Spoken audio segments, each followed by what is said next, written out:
Berardi Immigration Law is a great resource for the latest in immigration news and trends. Please be sure to subscribe to our channel. It really helps out the channel. And click that notification bell so you never miss a video from Berardi Immigration Law. Hi, I'm Gabriella Agostinelli, and I'm an attorney with Berardi Immigration Law. The purpose of this video is to go over everything you need to know for your TN submission. Now, we're going to be going over talking points and logistics in just a moment, but first I just want to summarize what is the TN category after all. Well, TN stands for Trade NAFTA because it was created under NAFTA, now USMCA. And what the original NAFTA did is they listed about 60 or 70 different occupational categories that the government felt if you have a job offer in one of these occupational categories in the United States and you have the appropriate credentials to perform this job, you will be given a work permit in up to a 3-year increment. Now, when we apply for a TN work permit, as Canadian citizens, you're able to do so right at a land border or at an airport of entry. Now, if you are applying at a land border, you will come up to the inspection booth. You will tell the officer, I'm there to apply for a TN work permit. And if you are applying at the Peace Bridge, which we recommend, you will tell them your appointment time and your confirmation number. The Peace Bridge is the only port of entry along the U.S. Canadian border that requires an actual appointment. The officer will then direct you to pull your car over into the secondary inspection area. When you are applying at an airport of entry, you must have a ticket in hand for entry to the United States that day. You will go through the primary inspection counter, indicate I have to apply for TN status, and they again will direct you to the secondary inspection area. An important note on this, if you hold a Nexus card, you will still need to go through the regular lane for entry to the United States and for you to be able to ultimately submit your TN application. So on this day of travel, do not use a TSA pre-line. When you are applying for TN status, they will put you into the secondary inspection area and they will then, CBP will call your name once it is ready to adjudicate your case. Now, only certain officers have the ability to adjudicate these cases. So if you see other people who are getting called up before you and you're thinking, that's not fair, that doesn't seem right. Well, it's because whatever those people are doing, they're not applying for a work permit. They're just generally visitors who need to be processed at the time of entry. Once you are called to the inspection counter, it's important to note as you're visualizing this now, this is not a sit-down interview in some room. You're going to be in an open room where there's going to be several government officer stations where you're standing up most of the time behind a plexiglass wall and you're explaining your eligibility to them. So it's going to be a quick appointment, usually not more than 5 to 10 minutes. And you should be on your way. But we do recommend, whether you're traveling through car or traveling via air, if you are making an entry to the United States and staying in the United States for a period of time that day, specifically if you're driving into the United States, it's important that you are always building in a few extra hours into your travel plan. We would hate for you to miss your flight because CBP is taking longer than normal to adjudicate your case. So usually I say build in at least an extra 2 hours to be safe. So when you go, when you're in secondary inspection and they call you up, finally, it's time for your turn, the officer will look at the packet that you have prepared and they will either tell you to go sit down while they review everything or they will keep you up there the entire time. In either case, it's very important for you to be familiar with the contents of your application package. A typical TN application package prepared by our firm will include a letter of support from the employer that is signed by the employer and on employer letterhead. It will have some information about the company. It will have printouts of your credentials, like your education documents or experience confirmation letters, your resume, your transcripts. It might have any copies of your certifications. It will also have some evidence about how the Department of Labor categorizes the visa, the employment occupation category that you are applying under within the TN category. So if you're applying as a management consultant, be prepared to know you're applying as a management consultant. If you're applying as an engineer, be prepared to say, what kind of an engineering TN am I applying for right now? Am I a civil engineer? Am I a computer software engineer? You need to know the category you're applying under. They will ask you questions, whether it's upfront, if they keep you up there the whole time, or if they send you down and call you back up afterwards. They're going to want to know things like, what are your job duties? They're going to want to know, where will you be in the United States? How long will you be here? Tell me a little bit about the company. How many employees do they have? Who's paying for this application? You want to be prepared to answer all of those questions. Now, keep in mind, the letter of support that we have drafted for you, which is located right before the table of contents, will go over your job duties, will go over information about the company and what your assignment is going to be in the United States. It's important to take a good look at that and read that so that whatever you're telling the officers about the company or what your prospective role will entail, it correlates to whatever is written on that letter of support. You want your story to be consistent. It's always a good idea to have the signatory of that letter be available by phone call during the time your case is being adjudicated. In the very rare case that the officer will call that individual to verify the information put in that petition.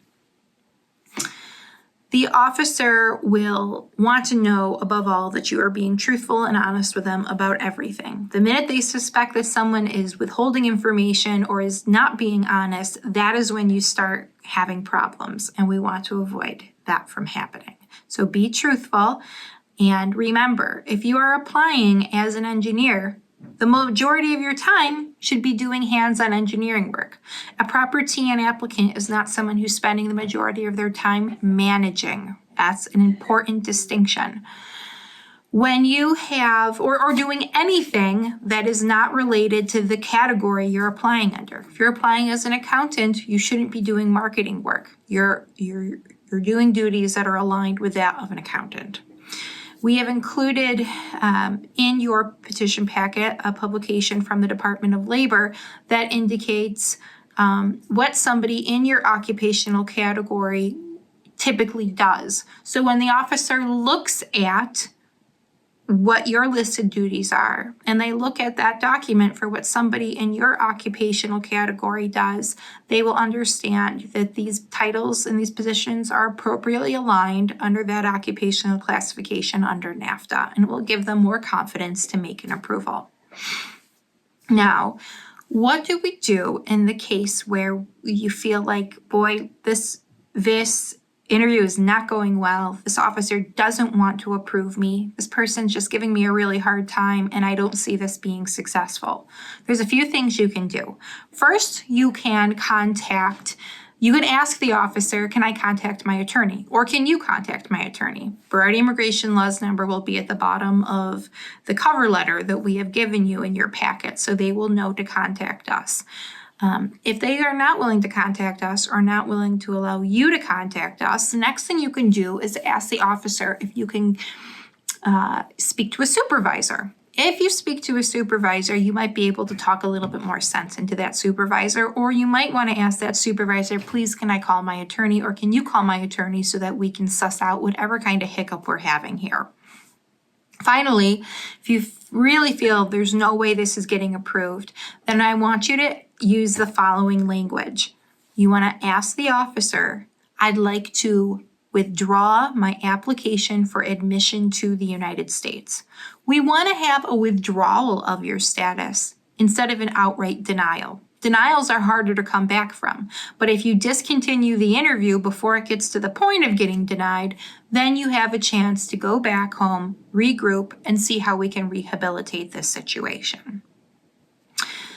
But we're going to be hopeful that everything's going to be approved for you and we won't have to worry about that. But I tell that on every single one of my prep calls to my clients so that they understand what their options are in case something unexpected occurs.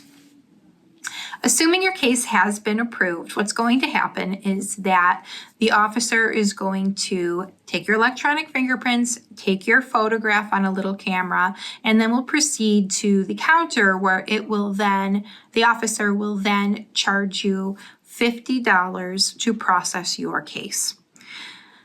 Now, in the past, the officers would have issued a little white piece of paper in your passport called an I-94 record, and it's an admission departure record. This is proof of your admission to the United States. Now, if you have an approval nowadays, the government's not putting that white piece of paper in your passport. The government's not stamping your passport. All it's doing is admitting you in its computer system as a TN admittee. Now, it often makes sense that when you're traveling, you want to have tangible proof of your status. So what you can actually do is derive your admission record online. You can go to the website that we've put below here and open up your passport biodata page and input information from that page into this website under Get Most Recent I-94, and that website will provide you with your latest admission record. Now, quick note on that. If you have a passport that expires within the period of time that you have been granted your TN status, the government will technically, for that admission, only be able to admit you through the expiration date of your passport. Once you get a new passport and you make an entry to the United States and you indicate you are there to recapture the remaining time of your TN, they will admit you through the end of that approval period on that new passport. And finally, I want to make a quick note about Nexus cards.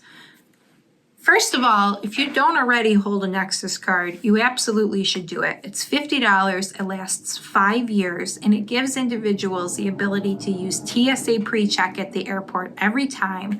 Really, and of course at the land border, and it really cuts down on travel time. If you already have a Nexus card, listen up. Currently, if you do not hold a work permit in the United States, the default setting of your Nexus card is B1, B2 visitor. Once you've been given a work permit, you must link that work permit to the Nexus, because otherwise, every time you enter the United States, the government is going to recognize you as the default setting, a visitor. And then if you go on and work after being admitted as a visitor, even if you've been independently granted L1 by CBP or TN by CBP, you are still going to be admitted in B1, B2 status. And working in B1, B2 status is a violation of status. So we want to make sure that you've gone to a Nexus kiosk in Canada or in the United States and notified them that you have L1 status, so that every time or TN status, so that every time you enter the United States, you will be recognized in that status. And you therefore will not be in violation of anything. If you have any questions about your TN application, please don't hesitate to reach out. We'd be happy to assist you. But good luck on your application process. You're going to do great, and safe travels to the United States. Take care. Thanks for watching. Be sure to like our video, subscribe to our YouTube channel, and hit that notification button so you never miss one of these important updates. Also, check out the Berardi blog that's on our website at berardiimmigrationlaw.com. The blog is updated 2 to 3 times a week, contains tons of up-to-date information on policies and trends. You won't want to miss it.